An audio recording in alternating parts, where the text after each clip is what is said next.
What's going on, everybody? Rob Pirie here, and today we're going to be roasting the heck out of some beans.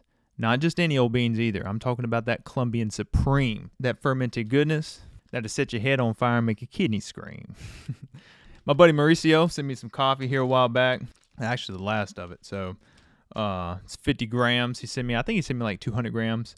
And so yeah, we're going to be roasting that up today. So without no further ado, let's just roll into it. So a month or so back, I created a video, kind of my first impressions of the Ikawa Pro 50. They also make a Pro 100 version, but we're going to be roasting on the Pro 50 today. I'm going to kind of give my impressions of it, what I think, what I like. I'm also going to let you know if there's any issues I've had and stuff like that. So let's go ahead and get the roasting.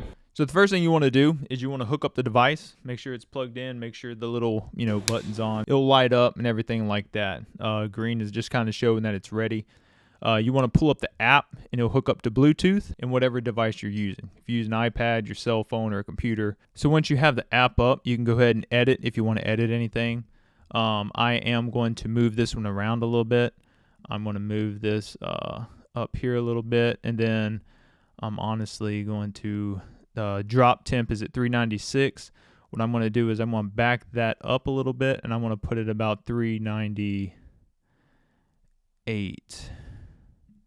And then I'm also going to drop this fan tip at the end, because one issue that I've seen is if the fan temp is too high during the cooling process, it'll actually blow some of the beans out into the chaff collector. So sometimes I'll bring it down on this profile a little bit just to kind of see. So I want to play around with that. You go in here and you just save new. I'll just say test 1 and then save. Then once you save it, as you can see, it kind of converts the new graph to what you just input. So that's what it'll be. Press this send button here. That's going to send it to your roaster, and your roaster is ready. So to preheat the roaster, you just want to press it once. I'm going to move the roaster up a little bit so my mic doesn't get too affected by it. This takes a few seconds to kind of heat up. As you can see, this temperature here is kind of going up. It'll hover around this where it's going to be dropping right around that 300, kind of heat up there for a little bit. And then after that, you'll see this here say, basically ready to drop, and you can drop your beans in. This light right here will actually start to blink once the roaster has been heated up enough. Usually doesn't take too long. Once it says we're good to go, we'll take our coffee that we've weighed out already. This is 50 grams. We'll pour it in, and then we'll be good to go. So now, as you can see, it's saying ready to start. So we'll pour our coffee in.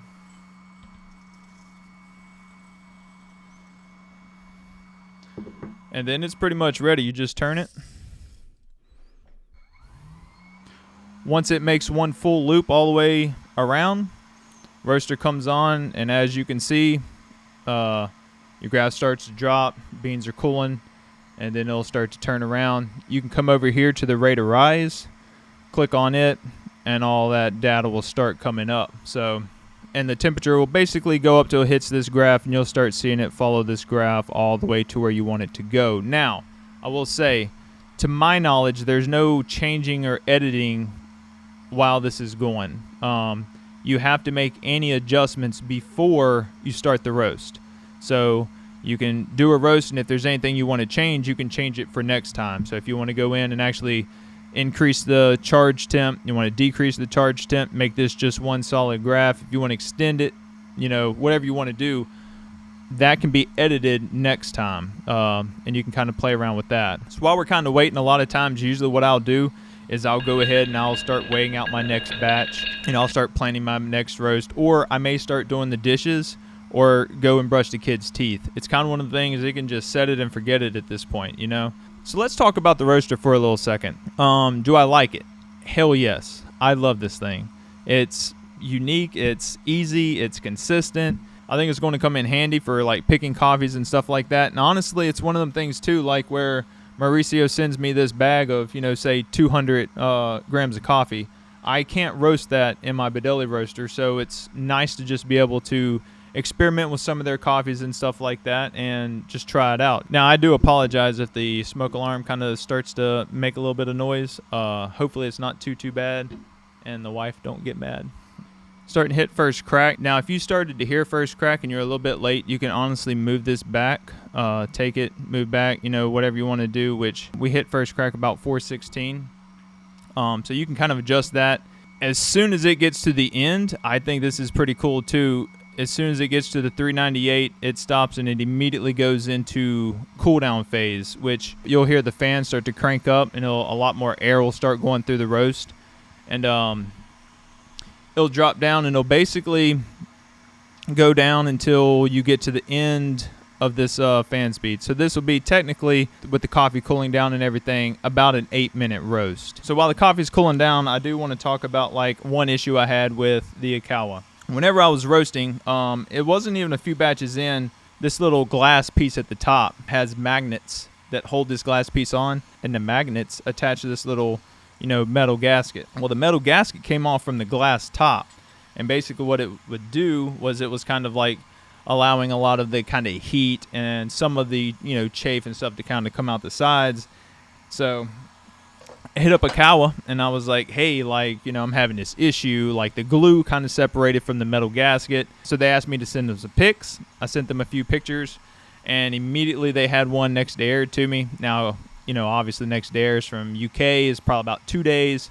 But still, it got here in no time, and they had me back up and running. No questions asked. I mean, they didn't tell me to send this thing back or anything, which I like because it's one of them hassles, you have to go to the UPS or wherever and get everything kind of sent back. So they paid for the freight and everything and, basically sent me a new one free. I understand in pretty much anything that you do, there's going to be issues, but how a company takes care of those issues is what really is important to me. Now, I've roasted a bunch on the new one they sent me, and I have no issues. Probably, 15, 20, 30 roasts in on the new one, and I haven't had any issues or anything like that, so it's worked out pretty well. All right, so it just finished up, and as you can see here, you can add the weight of the coffee. You can add the coffee, which I'll just put in here, Mauricio. And then from there, you can just go back to the roaster.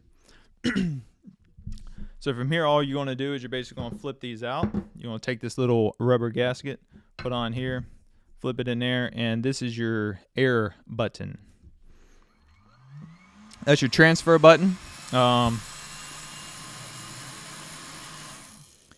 It blows the coffee over into the chamber, and you're good to go. I usually have a little bowl or something, and I'll go and kind of put the chafe in and stuff like that. Works out pretty good. You can immediately go ahead and start the preheat again. It'll go back up, go where it needs to go, add your coffee, and you can roll into the next one. It's pretty quick. Pretty simple. There's really not much to it. So I don't know if you can see. That's the coffee right there. I ordered these little 50-gram jars, little small mason jars off of Amazon. They fit the 50 grams of coffee just perfect. I usually just basically put them in here, and then what I'll do is I'll label the top whatever that coffee is. Once I get a few coffees roasted up, I'll usually go and I'll pull up the graph as I'm cupping. I'll usually have my computer kind of out there on the table, and then I'll just cup, and then I'll kind of see what I changed in the graph to get different notes and stuff like that. If I can even tell anything, sometimes you may change something that you think is pretty big, but the coffee tastes the same, so it wasn't that big of effect to the flavor. One thing I would like to see from Ikawa would be a roaster that is between the home roaster and the Ikawa Pro. Maybe something that has a little bit of adjustment but can do, that 100 gram, maybe even a 200 gram for a home roaster. Because I feel as a home roaster, you're probably wanting to drink a little bit more of it as an actual beverage instead of just cupping and stuff. So as a home roaster, I don't know, it'd be kind of cool to see a 200 gram or even 150 gram version that has a little bit of control where you can edit some of it. If they could ever get the price down to a point where, it's kind of more in the home range, that 1,000 to 1,500, I think it'd be a big seller. I think one other thing you kind of got to be careful with too is depends on where you're roasting at. If you're roasting in a bedroom or something like that, it did set my smoke alarms off. Again, as you notice, you can't really see smoke or anything coming from it, but it's just enough fumes that it will set your smoke alarms off, depending on how sensitive your smoke alarms are. stuff like that. I showed y'all in the last video that I actually put it on my stove and I roast under my oven vent. My smoke alarms never go off whenever I do it like that. So you can easily roast inside in your house. You just really kind of need to put it either by a window or go ahead and put it on your oven. You know, put something down, make sure your oven's not on. Don't want to burn your Ikawa Pro up, you know, that'd be bad. You don't want to do that. So yeah, other than that, that's pretty much it. I hope you all enjoyed this review on the Ikawa Pro 50. It's a super cool little device. I really enjoy it. And as far as recommending, like, I hate to recommend things because it's like everybody's goals and kind of stuff like that's different. But for me, if you have the means and it's something that you're starting a business or something like that, or if you want it for, again, like data or anything like that, I think it would be very useful. I do want to say, maybe I should have said it in the beginning, but I'm not affiliated or sponsored by Ikawa. This is just my review on it so far. I am going to link their info below. If you want to go check them out, go check them out. Link's going to be down in the description. That's pretty much it for me, guys. Like, subscribe, do all that type of stuff if you so desire, and I will see you in the next one. I think it's pretty cool stuff planned up, so see y'all later.